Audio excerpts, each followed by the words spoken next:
Clark. États-Unis, virtuellement, le camp démocrate y croit. Hier s'est ouvert à Milwaukee la convention qui va investir officiellement Joe Biden, désormais doté de sa colistière Kamala Harris. Virtuellement, à 2 mois et demi d'élection, les sondages sont bons pour Biden, tandis que Donald Trump semble englué dans sa gestion hasardeuse de la crise du Covid. Cette nuit, on a entendu Michelle Obama dire ça. Donald Trump is the wrong president for our country. It is what it is. Donald Trump est un mauvais président pour notre pays, c'est comme ça. Virtuellement, tout va bien pour les démocrates, sauf qu'il y a 4 ans, tous les médias, tous les sondages donnaient Hillary Clinton gagnante. Bonjour Mélissa Bell. Bonjour Pascal. Merci beaucoup d'être avec nous. Vous êtes la correspondante à Paris de la chaîne CNN. D'abord, les images de cette convention démocrate bizarre qui s'est ouverte à Milwaukee. C'est curieux, une convention sans ballon et sans flonflon. Hein. Ça vous fait ça, vous aussi ? Très curieux. Toute cette ambiance qui va avec ces conventions. Bien sûr, on sait d'avance qui sera le candidat nominé officiellement jeudi, mais c'est bien sûr toute l'ambiance. C'est les cris, c'est les applaudissements. Normalement, le rassemblement qui donne vraiment un coup d'envoi à la campagne à quelques semaines de l'élection. Cette fois-ci, c'était très curieux de la voir se dérouler de cette façon-là, avec un essai de mettre un petit peu d'applaudissements, d'écouter les uns et les autres applaudir à certains moments un petit peu maladroit, mais beaucoup de passion, bien sûr, dans ce qu'on a entendu de la part de Michelle Obama. Mais oui, bien sûr, une convention inédite. Sans doute, ça sera la même chose pour les Républicains la semaine prochaine, même si on ne sait pas grand-chose pour l'instant sur le déroulement précis de la chose. Des conventions inédites pour une élection inédite aussi. C'est un peu comme les matchs de foot en ce moment. On est obligé de mettre la bande-son à la télé. Finalement, c'est une assez bonne nouvelle pour Joe Biden parce que le virtuel dû au coronavirus lui permet de s'économiser. Alors c'est vrai qu'il a fait plutôt profil bas,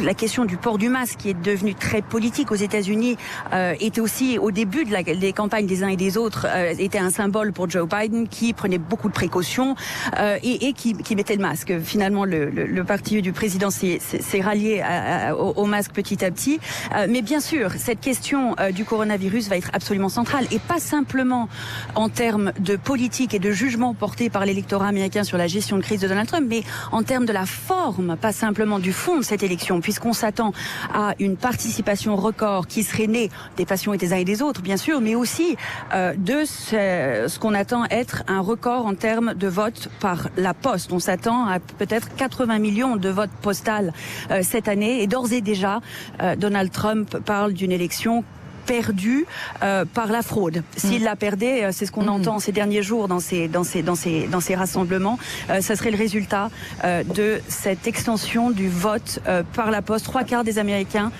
y auront droit cette fois-ci, ça n'est jamais arrivé.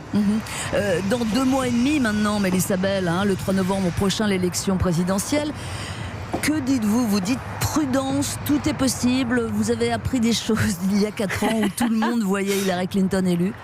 Absolument. Je pense que les grandes leçons de 2016 qui ont été largement décryptées par les grandes chaînes américaines pour comprendre pourquoi elles avaient eu tant de mal à anticiper la possibilité de cette victoire, finalement. Le consensus a été qu'il fallait plus de reportages sur le terrain, moins se fier aux sondages. Donc cette fois-ci, le dernier sondage dont on parle à l'échelle nationale ne valent pas finalement grand-chose. C'est vraiment dans ces états clés qu'on regarde de très près, mais avec beaucoup de précautions, en sachant que les sondeurs peuvent se tromper et qu'une partie de l'électorat peut être plus difficile à entendre qu'une autre. Et est-ce que les journalistes américains sont effectivement retournés sur le terrain ou c'était juste après l'émotion causée par cet aveuglement ? Non, si, je pense que ça a été fait. Ça dépend bien entendu des chaînes, mais je pense que ça a été une des priorités. Ça a été de se rendre peut-être dans les coins des États-Unis où les médias avaient moins l'habitude de s'aventurer en termes de couverture politique, d'essayer d'entendre un petit peu plus un électorat qui visiblement n'avait pas été entendu par les grands médias avant 2016 ou à l'aube de l'élection. Donc oui, des changements dans la façon dont nous couvrons sans doute la politique, mais aussi une certaine remise en cause plus profonde pour les médias. Pourquoi on est là face à cette présidence, encore une fois inédite, qui remettait en cause des idées assez fondamentales pour les Américains, constitutionnelles pour certaines questions, et pour d'autres vraiment essayer de repousser en arrière l'idée que la vérité existe, que les faits existent, que des médias ne sont pas tous les mêmes, qu'il y en a qui sont crédibles et qui font leur travail avec sérieux et d'autres qui le font moins. Toutes ces idées-là finalement ont obligé les journalistes américains, je pense, à redécouvrir, à se rabattre finalement sur l'essentiel de leur travail, travail, qui est beaucoup de fact-checking, démêler beaucoup ce qui est dit entre ce qui est dans ce qui est dit, ce qui est faux et ce qui est vrai, et essayer d'informer véritablement sur la vérité des choses. Donc un retour vers les fondamentaux. Il y a quand même, semble-t-il, un sentiment de fragilité dans l'air, alors qu'est accentué par la crise sanitaire, mais aussi peut-être par le caractère de l'actuel occupant de la Maison-Blanche. Bien sûr. Je pense qu'une des inquiétudes quand on regarde ce que dit Donald Trump, ce que tweet Donald Trump ces dernières semaines, c'est que on sait déjà que ce passage à l'utilisation assez massive de vote par la poste pourra entraîner des délais. On pense que l'élection, normalement, le soir même de l'élection, on a toutes ces émissions qui nous disent à peu près en temps réel et assez rapidement quel est le résultat. Cette fois-ci, ça pourrait être beaucoup plus long. C'est bien tout l'enjeu de cette controverse autour de la poste américaine en ce moment, qui prévient qu'il pourrait y avoir des retards. Donc, ça pourrait se jouer plus lentement, on pourrait avoir les résultats moins vite que d'habitude. Et on sait déjà, parce qu'il a dit que Donald Trump, s'il est perdant dans cette élection, contestera. Il conteste déjà une élection dont il imagine qu'il pourrait être perdant. Voilà. Donc les démocrates, leur inquiétude, c'est ça. Et je pense que là, vraiment, on est face à encore une fois, une situation absolument inédite où le président sortant ne respecte pas, dans ce qu'il dit, les bases de la Constitution américaine et aussi les traditions des passages de pouvoir. Et ça inquiète beaucoup dans le camp démocrate. Merci de rester encore quelques minutes avec nous, Mélissa Bell. Dans un instant, nous allons voir en ligne le spécialiste des États-Unis, Jean Lucas. Il est en train d'écrire un livre sur Trump. À tout de suite. Chat échaudé craint l'eau froide, démocrate échaudé craint Donald Trump. Alors que s'est ouverte une convention démocrate virtuelle, réflexion ce matin autour de la prochaine présidentielle du 3 novembre. Bonjour Jean Lucas. Bonjour Pascal. Vous êtes un spécialiste de la politique américaine. Il y a 4 ans, vous aviez sorti une biographie de Hillary Clinton. Bon, tout le monde peut se tromper. Cette fois-ci, vous écrivez sur Donald Trump, mais sur son bilan. Est-ce que vous faites partie des prudents, Jean Lucas, à 2 mois et demi de l'élection ? Alors, comme vous dites, ça échaudé craint l'eau froide. Les journalistes échaudés craignent absolument l'eau froide. Donc, sortir un bouquin sur Hillary Clinton 8 jours avant l'élection de Donald Trump, c'était pas franchement un succès de librairie, mais bon, c'est la vie. Oui, je suis en train de commettre un livre sur notre ami Donald Trump. J'avoue que je précise tout de suite, je suis pas très objectif quand on en vient à Donald Trump, et je crois que mon éditrice non plus. Je crois qu'elle est profondément démocrate, c'est une américaine, et donc elle m'a demandé de commettre ce livre. Ce qui est un peu compliqué, c'est que le livre sort avant le résultat des élections, et donc j'ai cherché ce qui pouvait intéresser non seulement, c'est un peu ambitieux, mais pas les Américains seulement, mais nous aussi, nous Européens, puisque le livre va s'appeler La Facture, parce que j'ai l'impression qu'on va avoir une très lourde facture à payer, que Donald Trump perde ou qu'il soit réélu, parce que j'ai l'impression que les choses sont parties sur un chemin qu'on aura du mal à arrêter. On le voit dans tous les domaines, que ce soit le climat, quand il a rayé d'un trait de plume le traité de Paris, que ce soit à propos de l'Iran, que ce soit dans tout un tas de domaines, le monde me semble beaucoup moins en sécurité aujourd'hui qu'il y a 4 ans.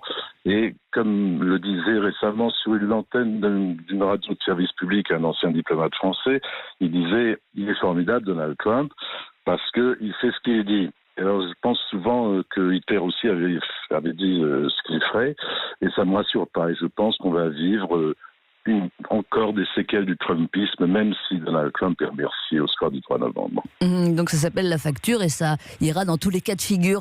Jusqu'où, selon vous, peut aller l'imprévisibilité de Trump ? Pensez-vous qu'il est prêt à tout, que tout est envisageable pour cette élection ? Il nous a montré ça, justement. Il nous a montré que tout était envisageable. C'est ce qui est vraiment frappant. On n'est pas américain, donc les Américains se débrouillent, ils élisent ce qu'ils veulent, c'est ça la démocratie, et c'est vraiment quelque chose à respecter. Mais je m'aperçois, et je ne suis pas le seul évidemment, que ce qui était inconcevable est devenu concevable, ce qui était déraisonnable est devenu raisonnable. Finalement, on s'habitue. Et c'est pas propre seulement à la politique, et c'est pas propre seulement à Donald Trump. J'ai l'impression que partout sur cette planète, on s'habitue à des choses auxquelles on ne devrait pas s'habituer. Et donc, je pense, c'est vraiment très personnel, en tout cas comme point de vue, mais je l'exprime quand même. Je pense que c'est ça le danger de Trump, c'est-à-dire qu'il nous a habitués, il nous a désensibilisés.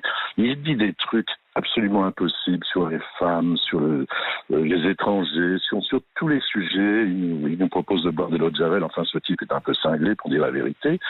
Mais on s'est habitué. Et je pense au boulot de mes chers amis journalistes américains pour qui j'ai vraiment une absolue estime et une grande admiration, comment faire quand un clou chasse l'autre? C'est-à-dire quand on tweet 50 000 fois en 4 ans, vous n'avez même plus le temps de couvrir la réalité, l'actualité. Enfin, vous ne pouvez pas le faire pour chaque chaos dans le mental de notre ami Donald Trump. Donc ça rend les choses très difficiles et on s'habitue. C'est-à-dire que on finit par regarder ça comme la pluie, le beau temps, comme une grève dans le métro ou je sais pas quoi. Comme il y a une banalisation, oui.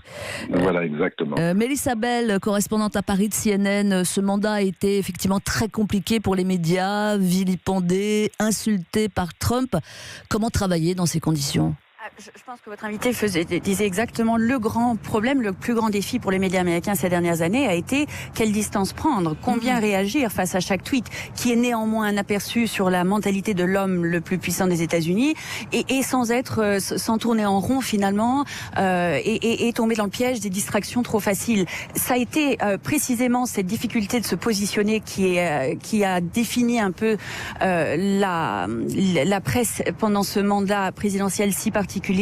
Finalement, avec cet autre danger dont CNN a été un peu victime, ou comme dit Jeff Zucker qui est à la tête de CNN globalement, le problème c'est qu'aujourd'hui, quand on est pour la vérité, on a l'air d'être contre Donald Trump. Et donc cette idée que tous les médias se valent, que toutes les vérités, toutes les déclarations se valent, c'était assez facile pour le camp du président et pour lui ces derniers mois, et très difficile pour les médias à gérer. Et pour revenir aussi à ce que disait votre invitant il y a un instant, quand on s'habitue à tout, on parlait à l'instant ces derniers jours de la poste américaine, grosse controverse aux États-Unis puisqu'elle sera clé dans ce vote, avec, je disais à l'instant, 80 millions de votes par la Poste, mais qui est depuis quelques mois par la personne qui est à la tête de la Poste, un proche du président, un grand donateur de Donald Trump, a vu beaucoup de coupes, a beaucoup de mal, prévient maintenant qu'elle ne pourra peut-être pas assurer l'essentiel de son travail pendant cette élection.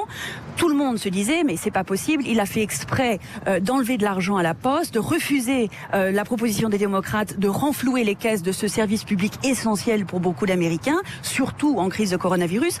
Et est-ce qu'il l'a fait pour empêcher cette élection? Et tout simplement, sur Fox News, il l'a annoncé. Il a dit, voilà, je ne vais pas accepter de donner de l'argent à une institution qui, après tout, va s'en servir pour aider les votes postaux qui seront par définition frauduleux. Donc oui, on s'habitue à tout, on entend tout, et le rôle des médias, c'était finalement de rappeler quelle est la vérité, et dans ce qu'il dit, faire la part des choses. Et c'est pas si simple, effectivement. Merci beaucoup, Mélissa Bell, d'avoir été en ligne, la correspondante à Paris de CNN. Merci aussi à Jean Lucas. On attend donc votre livre, La Facture. Et quel que soit le cas de figure cette fois, eh bien, ce livre sera... Pascal, je voulais ajouter rapidement, un tout petit s'il vous mot. plaît. Ouais. Rapidement, c'est juste un bonheur de vous entendre derrière le micro d'une grande radio. Merci beaucoup, Jean-Luc, merci.